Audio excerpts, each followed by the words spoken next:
Some movies are just movies.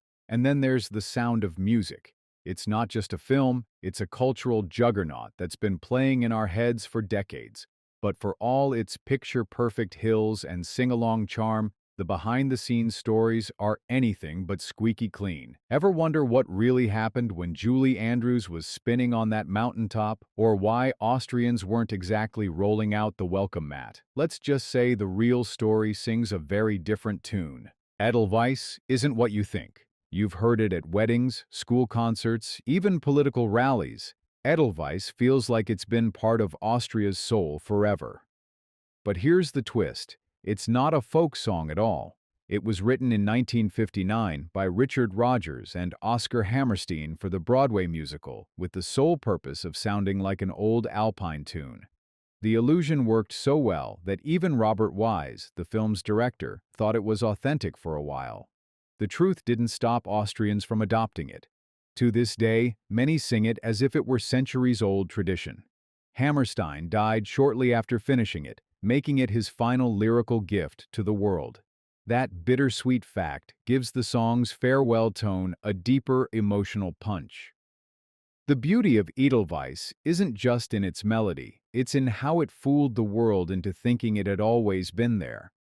Hollywood didn't just borrow culture here, it created it from scratch and somehow handed it back to the country it pretended to come from. That's not just good songwriting, that's cultural sleight of hand at its finest. The real Maria makes a cameo. Most biopics don't get to slip their real-life subject right into the action, but The Sound of Music did just that. The actual Maria von Trapp appears for a blink-and-you'll-miss-it moment during the I Have Confidence scene. Dressed in a coat and hat, she strolls past Julie Andrews while pushing one of her daughters, Rosemarie, in a pram.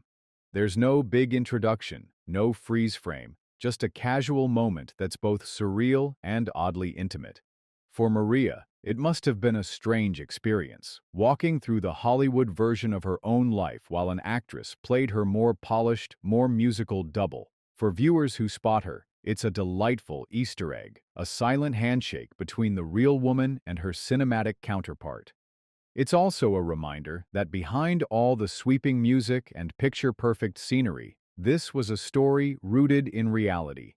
Even if the film took liberties with the facts, that quick cameo gives Maria the final say. She's here, she lived it, and she's smiling about it, even if Hollywood rewrote a few chapters along the way. The helicopter knockdown, that opening shot of Maria spinning joyfully on a mountaintop?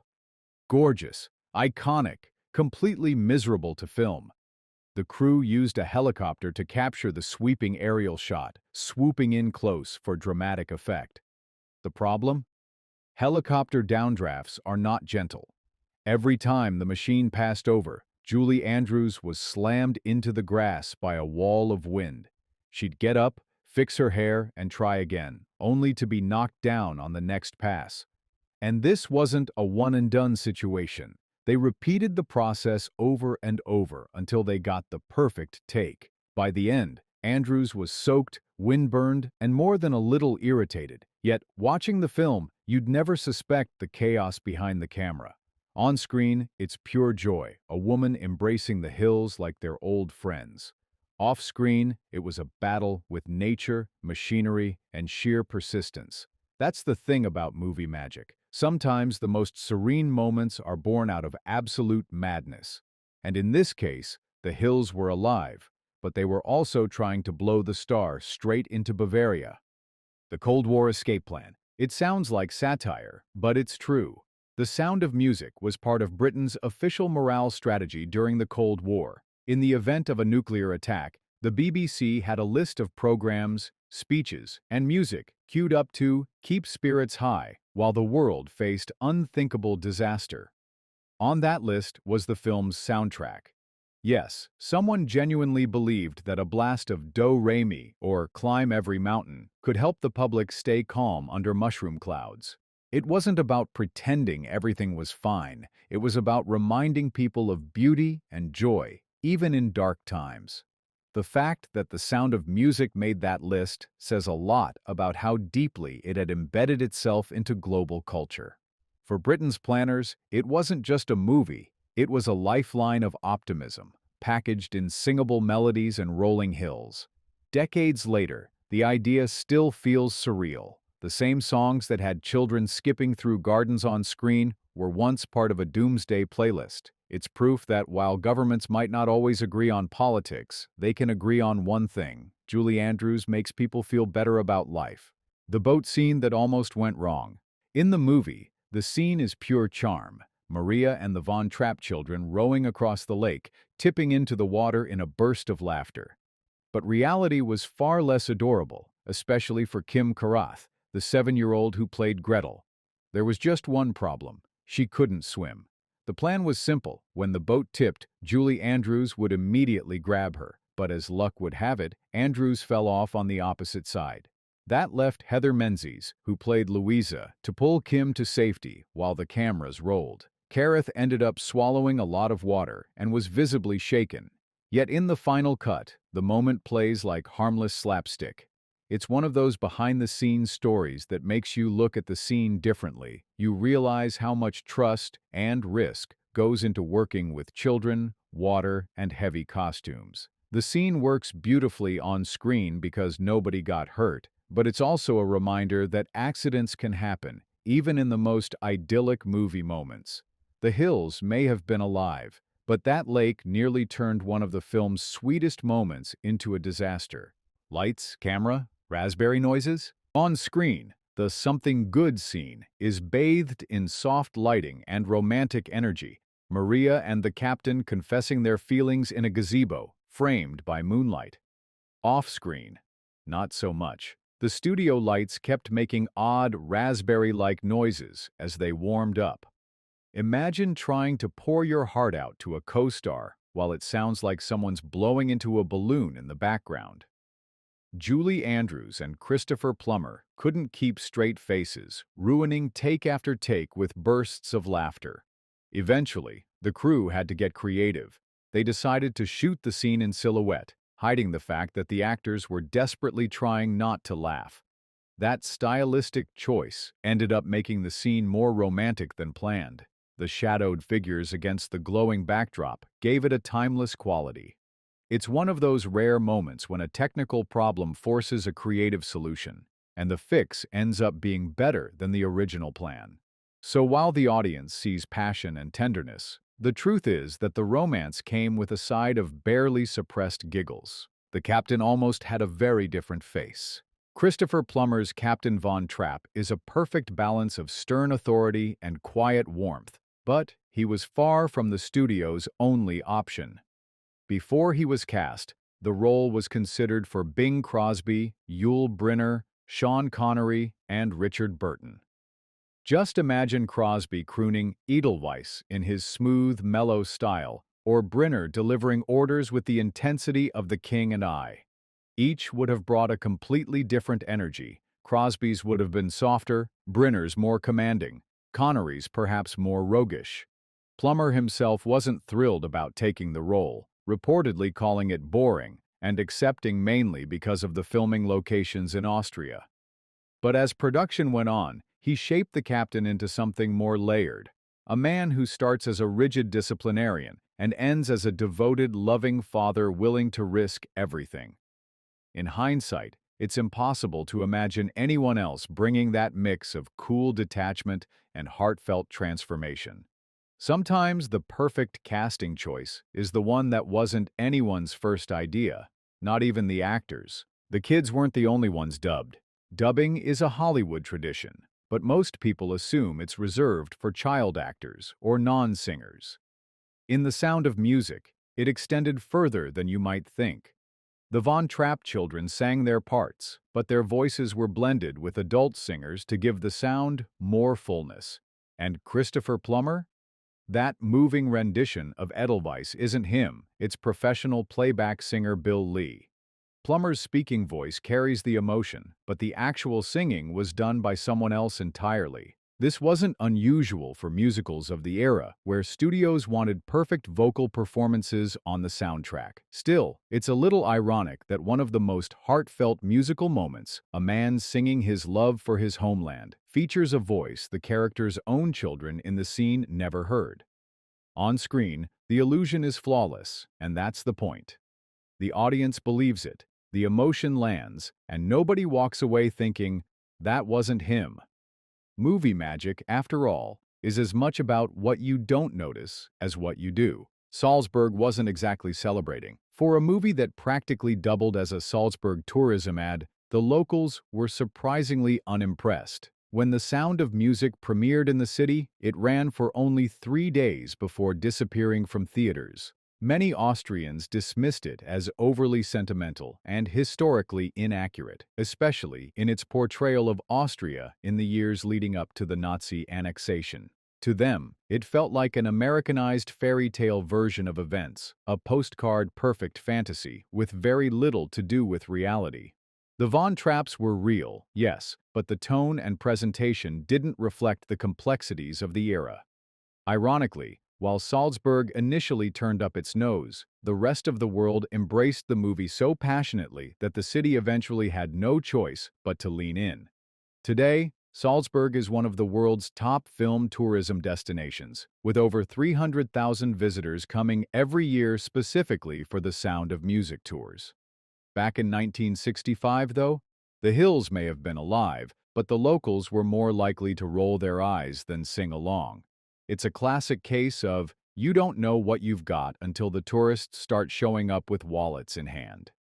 The mountain escape that never happened. The film's climax, Maria, the captain, and the children trekking over the Alps to freedom, is pure Hollywood drama. It's a visually stunning ending, full of courage and hope. The problem? It never happened. In reality, the Von Trapps simply boarded a train to Italy and made their way to London before eventually arriving in the United States. Geographically, if they had climbed those mountains in real life, they would have ended up in Germany, which would have been a very bad idea in 1938. The filmmakers weren't concerned with cartography. They wanted a thrilling, emotional conclusion, and scaling a mountain delivered that in spades. It's one of those movie moments where accuracy takes a backseat to spectacle. The truth may have been a quiet train ride, but on screen, you get a visual metaphor for escape, resilience, and starting over. For millions of viewers, that's the version of history they'll always remember. Sometimes, the story we want to believe is the one that stays in our heads, even if the map says otherwise. Max Detweiler never existed. Max Detweiler, the charming, witty family friend who helps the Von Trapps navigate their music career, is one of the movie's most memorable side characters. But, in real life, he never existed. The Von Trapps' actual musical director was Reverend Franz Wasner, a Catholic priest who traveled with the family on their tours. While he was a significant influence on their music, his personality didn't exactly lend itself to playful banter or sly political maneuvering. Hollywood replaced him with Max, a character who could provide comic relief, add tension over whether the family would sing at the festival, and serve as a link between the Von Trapps and the outside world. It's a classic example of how filmmakers alter history to fit the story they want to tell. Audiences fell in love with Max's charm and wit, even if his real-life counterpart was more subdued. In the end, Max served his purpose.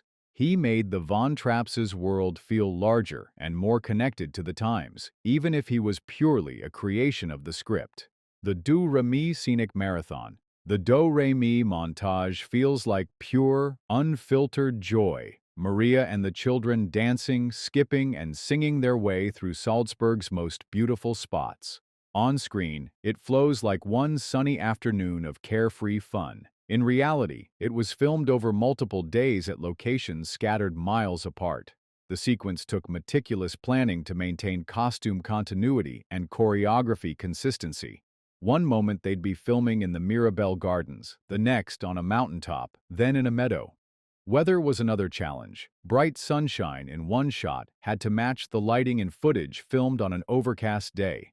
It was a logistical puzzle, but the end result is so seamless, you'd never suspect it was pieced together from separate shoots. The montage also served a storytelling purpose. It wasn't just a musical number. It was a visual representation of Maria winning over the children and breaking down the barriers in the captain's strict household. The effort behind the camera paid off. Do-Re-Mi, became one of the film's most enduring sequences, often recreated by tourists visiting the same spots. It's a reminder that movie magic often requires far more patience and planning than the effortless fun it projects. A record-breaking run.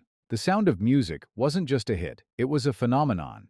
When it opened in 1965, it played continuously in U.S. theaters for an astonishing 4.5 years. That's not a typo, over 4 years of people buying tickets to see the same movie. This was before home video or streaming. If you wanted to watch Julie Andrews spin on that mountaintop, you had to go back to the theater. By late 1966, it had overtaken Gone with the Wind to become the highest-grossing film of all time, holding that title for years. Part of its staying power came from word of mouth. Families brought friends, friends brought neighbors, and it became a kind of annual tradition. In some cities, theaters even hosted sing-along showings decades before that became a formal event. The cultural grip was massive, and its commercial success proved that musicals could still dominate the box office in an era when other genres were taking over. In a world where most movies vanish after a few months, The Sound of Music set a gold standard for what it means to truly stick around. Saltsburg tourism explosion. For a city that initially shrugged at The Sound of Music, Salsburg sure learned how to cash in on it. Once international audiences fell in love with the film, the trickle of curious visitors turned into a flood. Today, more than 300,000 tourists arrive every year specifically because of the movie. Tour buses run daily, shuttling fans to filming locations like the Mirabell Gardens, Leopoldskron Palace, and the famous 16 going on 17 gazebo. Hotels advertise Sound of Music-themed packages, and gift shops sell everything from Edelweiss mugs to dirndl aprons. For many visitors, retracing Maria's footsteps is a bucket list experience. The irony? Many Salzburg locals have still never actually seen the movie from start to finish, and some remain indifferent to its charm. But they can't deny its impact. The film turned their city into one of the most famous movie locations in the world. What started as mild annoyance at an Americanized version of their history became a tourism economy that shows no sign of slowing down. Whether they love it or not, Salzburg and The Sound of Music are now forever linked, their partnership sealed by the steady stream of fans singing Dorei in the streets. Rodgers and Hammerstein's last hurrah. The Sound of Music was more than just another hit musical. It marked the end of an era.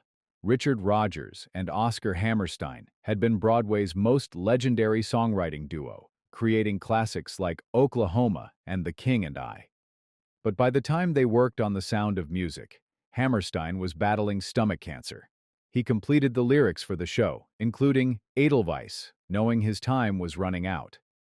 9 months after the Broadway premiere, he passed away. Edelweiss became the final song he ever wrote, a quiet, bittersweet farewell disguised as a tender ode to a homeland. For audiences, it was a touching moment in the film. For Rodgers, it was the loss of his creative partner and closest friend. The movie adaptation immortalized their swan song, turning it into one of the most beloved musicals in history. That gives The Sound of Music an added layer of significance. It's not just about the Von Trapp's journey, it's about the closing chapter of one of musical theater's greatest partnerships. Every note and lyric feels like a goodbye, making its success both triumphant and deeply poignant. Mixed reviews at first. It's hard to imagine now, but not everyone was enchanted when The Sound of Music hit theaters. While audiences embraced it wholeheartedly, critics were more divided. Some dismissed it as overly sweet, bordering on saccharine, with the New York Times famously calling it close to the sugar-coated lie people seem to want to eat. Others complained about its length, saying it felt indulgent. But while critics were busy writing snarky reviews, audiences were voting with their wallets, and they voted overwhelmingly in favor. The divide between critical reception and public opinion became one of the film's defining stories. In fact, its massive box office success in the face of lukewarm reviews is now considered a classic example of critics underestimating the staying power of a feel-good film. Over time, even the skeptics softened, with many modern critics acknowledging the craftsmanship, performances, and emotional pull that made the movie timeless. It's proof that sometimes the audience knows exactly what they want, and no amount of ink spilled in the arts section can stop them from getting it. The real Von Trapp's reaction. When the Von Trapp family saw the Hollywood version of their lives, they were amused, to say the least. They appreciated the film's popularity and the renewed interest in their music, but they were quick to point out the differences between fact and fiction. For one, Maria wasn't the timid governess portrayed early in the film. She was far more confident and strong-willed from the start. The family also didn't flee over mountains, and their music career evolved differently than shown on screen. Still, they recognized that the movie wasn't meant to be a documentary, it was entertainment. They even participated in promotional events and met with Julie Andrews, who won them over with her charm. Over the years, they've admitted that while the film took liberties, it captured the spirit of family, resilience, and love for music that defined their real lives. And in the end, the movie made their name synonymous with joy for millions of people around the world, which is a legacy they've embraced. A doomed initial title. Before The Sound of Music became the title we all know, there were early discussions about giving it a different name for the movie release. Some suggested sticking closer to the stage version's marketing, while others toyed with entirely new phrases meant to evoke romance or adventure. Thankfully, the studio realized that the original title was already perfect. It was descriptive, memorable, and tied directly to the film's most famous lyric. Changing it would have been a marketing nightmare, especially with the soundtrack destined to be a hit. Keeping the title also allowed the film to lean into its musical identity from the get-go, ensuring audiences knew exactly what they were signing up for. Soaring melodies, sweeping landscapes, and a story told through song. Sometimes the smartest move in Hollywood is to not overthink it, and in this case, sticking with The Sound of Music helped cement its place in pop culture history. Imagine trying to sell this film under a different name. It just wouldn't sing. The last song Hammerstein ever wrote, Edelweiss, isn't just a fan favorite. It's a farewell. Written specifically for the Broadway version of The Sound of Music, it turned out to be the final song Oscar Hammerstein ever wrote before his death in 1960.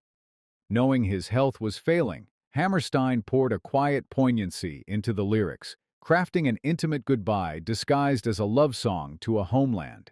It's gentle, wistful, and full of longing, qualities that give it a double meaning for anyone who knows the backstory. While the song's sentiment fit perfectly for Captain Von Trapp in the show and film, its real emotional weight comes from the fact that it was Hammerstein's swan song after decades of shaping American musical theater. Richard Rodgers later said that the moment he first heard the completed song, he knew it was something special.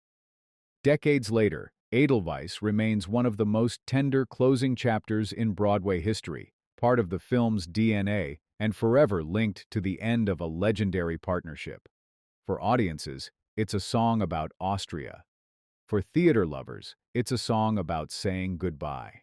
The Rights That Got Away. Here's a twist worthy of a Hollywood subplot. The real Maria von Trapp and her family didn't get rich from the film's success.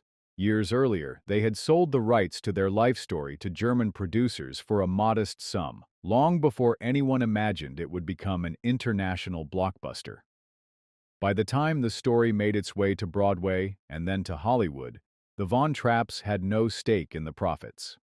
While they certainly benefited from the publicity, the movie's massive box office haul and merchandising boom didn't translate into windfalls for them. It's one of those cautionary tales about selling your life rights too soon. You never know when your modest biography might turn into one of the highest-grossing musicals of all time. Still, the Von Trapps rarely expressed bitterness. For them, the film was more about sharing their family's story than chasing a payday. And while Hollywood reaped the rewards, the Von Trapp legacy became immortalized in a way no amount of money could buy. The Sound of Music may look like a perfect, sugar-dusted fairy tale, but behind every sweeping shot and catchy tune lies a web of surprises, close calls, and clever fixes. From helicopters knocking down Julie Andrews to Austrians shrugging at a film the world adored, it's proof that even the most polished classics are built on chaos and luck. Which fact caught you off guard? Drop it in the comments and keep the hills alive.